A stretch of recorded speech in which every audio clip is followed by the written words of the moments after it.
আজকে হাদির জন্য এত মানুষ কেন শোক প্রকাশ করেছে?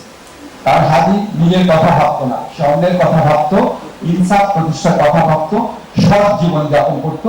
আমার মনে হয় সে তার চারপাশের মানুষকে এতটাই ভালোবেসেছে এবং এই জুলাই গণঅভ্যুত্থানের পর বিভিন্ন প্রলোভনকে জয় করে এতটাই সৎ থেকেছে এবং এতটাই নির্ভীক থেকেছে, এটার প্রতিদান মানুষ কিভাবে দিতে পারে তাকে আমাদের জন্য এটা একটা বিরাট উদাহরণ ছিল।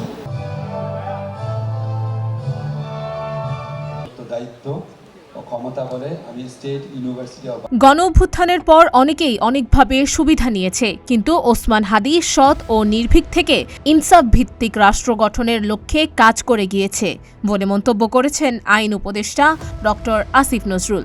নারায়ণগঞ্জে রবিবার দুপুরে স্টেট ইউনিভার্সিটি অব বাংলাদেশের ৭ম সমাবর্তন অনুষ্ঠানে সভাপতির বক্তব্যে এসব কথা বলেন তিনি।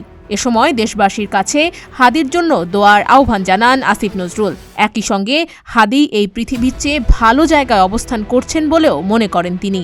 মানুষের যে আহ্বান দেখেছি, মানুষের যে দোয়া দেখেছি হাদির জন্য, আমার মনে হয় হাদিকে আমি বিশ্বাস করি হাদিকে বেহেশতের সর্বোচ্চ জায়গায় আল্লাহ স্থান দিবে এবং হাদি আমাদের এই নশ্বর পৃথিবী থেকে অনেক ভালো জায়গায় অবস্থান করছে। আজকে হাদির জন্য এত মানুষ কেন শোক প্রকাশ করেছে?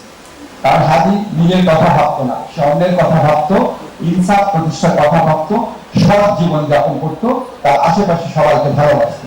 আমি শেখার আছে, আমার মনে হয় সে তার চারপাশের মানুষকে এতটাই ভালোবেসেছে এবং এই জুলাই গণঅভ্যুত্থানের পর বিভিন্ন প্রলোভনকে জয় করে এতটাই সৎ থেকেছে এবং এতটাই নির্ভীক থেকেছে, এটার প্রতিদান মানুষ কিভাবে দিতে পারে তাকে আমাদের জন্য এটা একটা বিরাট উদাহরণ ছিল। আমার মনে হয় এখান থেকে আমাদের সবার শেখার আছে। আমি বিশ্বাস করি দেশকে ভালোবেসে এই আন্দোলনে যারা আত্মাহুতি দিয়েছিল, আবু সাইদ, মুগ্ধ, ওয়াসিম, তাদের সংখ্যা গত কয়েকদিনে যে আমরা দেখলাম ব্যক্তি ও প্রতিষ্ঠানে যে হামলা চালাচ্ছে উন্মত্ত জনতা, তাদের সংখ্যার চেয়ে সৃষ্টিশীল মানুষ, আত্মনিবেদনকারী মানুষ, আত্মত্যাগকারী মানুষ, আত্মত্যাগকারী তরুণের সংখ্যা অনেক অনেক বেশি এবং এখানেই বাংলাদেশের সম্ভাবনা নিহিত। এবং আমি বিশ্বাস করি তোমাদের সবার উচিত, তোমরা নিশ্চয়ই বিশ্বাস করো, সৃষ্টির আনন্দ উন্মুক্ত হওয়া হচ্ছে সবচেয়ে ইম্পর্টেন্ট ব্যাপার, ধ্বংসের তাণ্ডব লীলা নয়।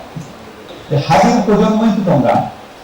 আমি তোমাদেরকে বিভিন্ন লড়াইয়ে দেখেছি, আমি তোমাদেরকে ব্যাংক বিরোধী আন্দোলনে দেখেছি, নিরাপদ সড়ক আন্দোলনে দেখেছি, কোটা বিরোধী আন্দোলনে দেখেছি, জুলাই অভ্যুত্থানের, জুলাই আগস্টের গণঅভ্যুত্থান